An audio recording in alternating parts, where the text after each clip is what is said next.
A singularidade da voz. A voz é um dom coletivo, que tem distintos vínculos com as formas culturais. É um dom que todos possuímos, mas ao mesmo tempo de forte singularidade. A voz é o lugar onde se busca a máxima singularidade das pessoas, quase mais ainda do que no rosto. Nesse sentido, nos deveríamos perguntar se a técnica aplicada à voz não reproduz mais dramaticamente que em outras formas artísticas o conflito entre o dom natural e o trabalho de aprendizagem. Se a voz é algo que expressa as complexidades de uma cultura, não basta a mera técnica para entender o que é uma voz. Borges dizia: quem tem uma voz tem um destino. Se a voz é um destino, e a voz tem uma textura, um grão, como na fotografia, que nos leva a prefigurar, antecipar, a vaticinar certos aspectos de uma vida, dizer isso é um evidente exagero.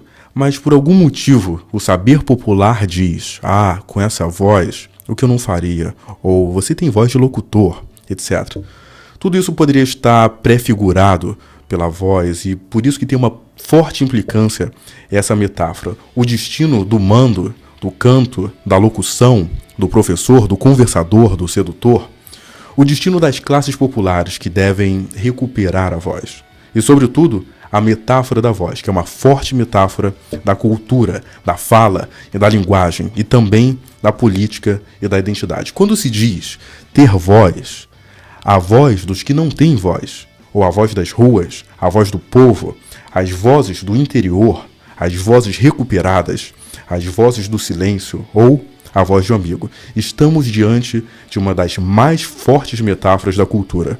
A voz denuncia tanto essa singularidade que quando confundimos a voz de alguém, nós sentimos uma vergonha tremenda.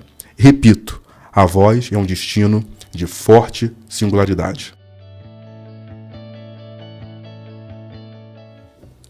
Esse foi um trechinho desse livro chamado Caligrafia da Voz, que tem uma série de autores. Eu fiz uma tradução, aí que esse livro está em espanhol, eu fiz uma tradução imediata do que eu estava lendo para o português. Esse livro que eu comprei lá em Buenos Aires, e eu considero que o argentino escreve muitíssimo bem. Escreve sobre política, sobre voz, sobre imagem, sobre audiovisual, sobre filosofia, sobre jornalismo. Eu acho que os argentinos escrevem muito bem. E esse livro aí é uma análise metafórica, poética, como o próprio nome sugere, do que é a voz. E tem um formato que eu gosto muito no livro, que ele tem entrevistas, relatos, crônicas de distintos autores e diferentes pessoas. Aliás, eu acabei de ver aqui e eu vi que no fundo ele é um livro de teatro. Então ele tem esse tom um pouco dramático, profundo e poético do que é a voz. A minha relação, precisamente com a voz, começou de maneira mais íntima e mais próxima assim que eu conheci o trabalho do fonoaudiólogo Simon Weintraub, que eu comecei a ver como você se sente em relação à sua voz, como você encara a sua voz, qual abordagem que você dá para ela, e comecei a pensar nessas coisas.